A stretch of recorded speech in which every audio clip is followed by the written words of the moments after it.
We are so grateful for this, the penultimate session in this year's, I think, very successful Salon series exploring artificial intelligence and humanity from a lot of different perspectives. We've been running this Beyond the Web series for the last 3 years, and this year the Ostrom Workshop and Hamilton Luger School, of course with Doc and Joyce Searles. We thought that we would focus more on governing artificial intelligence and getting voices from all over the place. So people who were not sort of the typical people you would think to speak on these topics. And I think that as a consequence, we've put together a very interesting series. All of them are online, so you can go back and listen to them, also on Doc's channels. But we are so grateful today that Jeff Jarvis has joined us. Thank you for being here. Doc's going to say a few more words, but again, thank you to everybody who's made this possible. We're very excited. Take it away, Doc. So Jeff is an old friend who is not yet an old man. That's my job. I have here his latest book. He has a bunch of books. He writes books in the plural. Ironically, about the end of the age of print is his last. And I'm going to read from this is correctly called a flyleaf, I think it is. He holds the Leonard Toe Chair in Journalism and Innovation and directs the Knight Center for Entrepreneurial Journalism at City University of New York's Craig Newmark School of Journalism. He was the creator and founding managing editor of Entertainment Weekly, a TV critic for TV Guide and People, Sunday editor for the New York Daily News, a media columnist for the Guardian, a president and creative director of Advance.net. He blogs at buzzmachine.com. He's a continuing blogger. A lot of people stop. He did. It's great. Co-hosts the podcast This Week in Google on the Twit Network, where we both used to work together. Is the author of 5 books, What Would Google Do? Public Parts, How Sharing in the Digital Age Improves the Way We Work and Live, Geeks Bearing Gifts, Imagining New Futures for News, and Magazine, which is coming up, which will hold up right now. For those who are TV watching, take a closer look. In Bloomberg's Object Lesson series. So he's going to lead us in a discussion of everything that's going to happen with AI, and take it away, Jeff. Oh, Doc, thank you. I'm honored to be here. I'm humbled to follow Clay Shirky in this series, and humbled to be here with you, Doc. Doc has been my teacher for longer than he knows. It's worth noting that this year, I think it's this year, right, is the 25th anniversary of the Clue Train Manifesto. Oh yeah, and we have Weinberger's here too. So we have Weinberger here as well. So we should take a bow. But he's eating yogurt right now, and I think I've always called it the seminal work of internet culture, and so I think it's a really important piece. Oh, it was 2 days ago. Wow. Okay. Well, happy birthday, Clue Trainers. You taught me a lot about this idea that everything is conversation, and so I blame you for much that has followed. So I'm here to talk about the Gutenberg Parenthesis and AI. I'll hold up the book again. Thank you very much. At gutenbergparenthesis.com with discount codes, I should add. I should explain the idea of the Gutenberg parenthesis really quickly. The phrase comes from 3 academics at the University of Southern Denmark, Tom Pettit, Lars Ole Sauerberg, and Marianne Borch. And it's their theory, but they kindly let me use it as a title, and it inspired this book. And their idea is that before Gutenberg, back in that time, society was highly conversational. Information was passed around mouth to mouth in stories and changed along the way. There was very little sense of ownership or authorship of stories. The business model of the scribes was fairly simple. It was one scribe, one book, God knows how long, and one patron to get it done.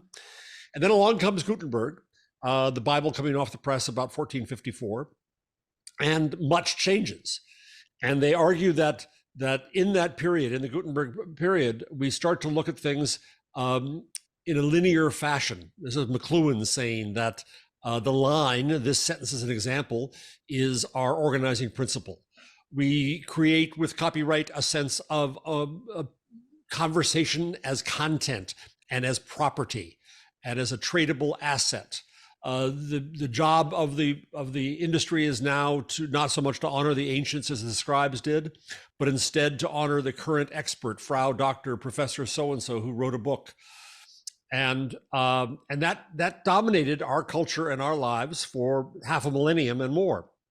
And now comes this theory. We come to the other end of the parenthesis, a slow, long stretch that could last decades, generations, even a century. But we come to the time when the internet and data and a connected world and AI begin to supersede print in our consciousness. Print doesn't go away, our lessons don't go away, but some things change. Once again, knowledge and information are passed around mouth to mouth, click to click, they're changed along the way. We have less of a sense of ownership and authorship, thus we have fights over copyright as newspapers try to stop Google from linking to them. We no longer honor the ancients, nor unfortunately do we honor the experts, but instead, as my friend David Weinberger has said, the smartest person in the room is the room itself. It is the network that connects us. And so what I thought was the case was that it was a coincidence that this was like prior times. And Tom Pettit, the co-creator of the Gutenberg Parenthesis, said, "No, you idiot," basically. He said that this is a return to what was before Gutenberg. And we have the opportunity to relearn the lessons that we had in that time. We have the opportunity to relearn the idea of a conversational society. We have the opportunity to rethink fundamentally society. And internet and AI do that to us. Now, given one thing that has not changed about publishing books is the biorhythms of them. It remains a languid process. So I was finishing the copy editing for this book, the Gutenberg Parenthesis, at the end of 2022, just as ChatGPT entered all of our consciousnesses. So I did not have the opportunity to really speculate about that in the book. I have a new preface for the paperback coming up, which is basically this talk. So thank you for having me do this talk, because it helped me organize that preface. And so I think it's interesting to look at Gutenberg's lessons for AI. The book subtitle is that it's the lessons for the age of the internet. And I think of AI as an extension of the internet. For without the internet and that agglomeration of all human text and image, AI couldn't learn and couldn't do what it does. So I want to go through a few lessons around that and then have lots of discussion and argument and contention and whatever you will. The first is that I think what it must have been like to live in the last half of the 1400s, when there was a sudden abundance of words. It is often said, and it's disputed as well, that in those first 50 years of print, which are called the incunabular or the infant age of print, that the publishers, the printers of Europe, produced more books than had been produced by all the scribes of all history going back 1,000 years. Whether that's true in exactitude or not, the scale still says the same thing. There was an explosion of words upon people, and that had to be mind-blowing and changing in the worldview of those who lived through it. But it's not so hard for us to imagine that, since we have a similar explosion, an alphabetic avalanche today, as the internet pours forth no end of content and conversation. And now as AI can produce no end of text. My friend, I'm suddenly forgetting my friend's name. I'll come back to quote him in a minute. Doc and David are trying to say they're the old people here. I'm old too. I used to say this was prematurely gray. It is not. So the theory of the textpocalypse talks about, it was in the Atlantic a few months ago, talks about how when AI can produce all this content and then it learns on that content, it ends up becoming a gray goo. So we have to look at what happens with this avalanche of words that we have today. The first response to it is today, as it was back in Gutenberg's age, wonder. This is amazing. The second response is fear about how it will be misused. And the third response is a reflexive desire to control what is said. And we saw that with Gutenberg, and we see it again today with both the internet and AI. And it takes us time to figure this out. So that leads to my next point, which is that we have time. This is perhaps the most controversial thing I say in the book, because some insist that we are undergoing change at a pace never before seen, and that history cannot teach us about that. I dare to disagree. I think that the pace of change after Gutenberg must have been volcanic to the people who lived through it. That when you get to the Reformation and the Counter-Reformation and the 30 Years' War and God knows what else occurred after that, the change was tremendous. And we think we're going through such change today, but that's rather the hubris of the present tense, that we think that what we must be going through must be far different from what everyone else went through. And so I think we have to first begin by studying history. So if you look at the spread of printing, after the Bible came off the press in about 1454, in 1480, printing was established in 90 cities. By the turn of the century, it was in 252 cities. It had spread all across Europe with lightning speed when you get right down to it. Now, the book itself did not look like the book that we have today for 50 years, because Gutenberg was not a man of his own age that he created. He was a man of the scribe's age. He replicated the scribe's work. The font looked like scribal handwriting. Books gained the characteristics that we know today: titles, title pages, indices, page numbers, indented paragraphs. Those all came toward the end of the incunabular period and into the next century. And by the way, come 1500, the book business was in shambles. People were writing to the Pope complaining they had warehouses filled with books they couldn't sell because they were holy books and nobody wanted them. The market had been saturated with the work of the ancients. Who came along and saved the industry of print? Martin Luther.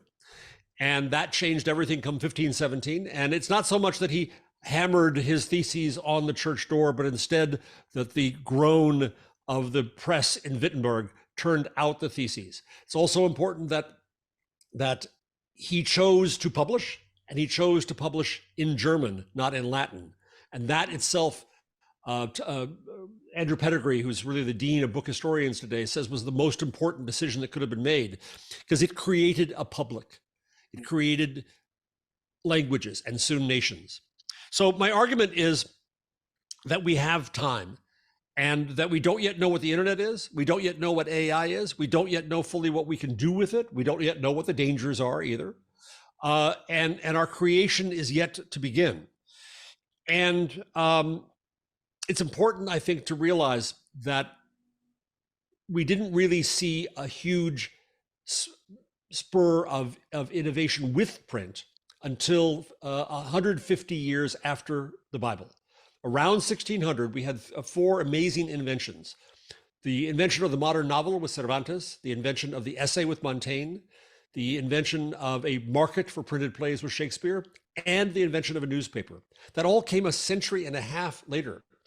And here I think we hearken to Clay Shirky, who said of social media that it gets interesting only when it's become boring. And I think that's what happened with print and the technology. The technology became boring. It fed into, back into the wallpaper. And what became interesting is what we did with it. The next thing I want to talk about is literacy.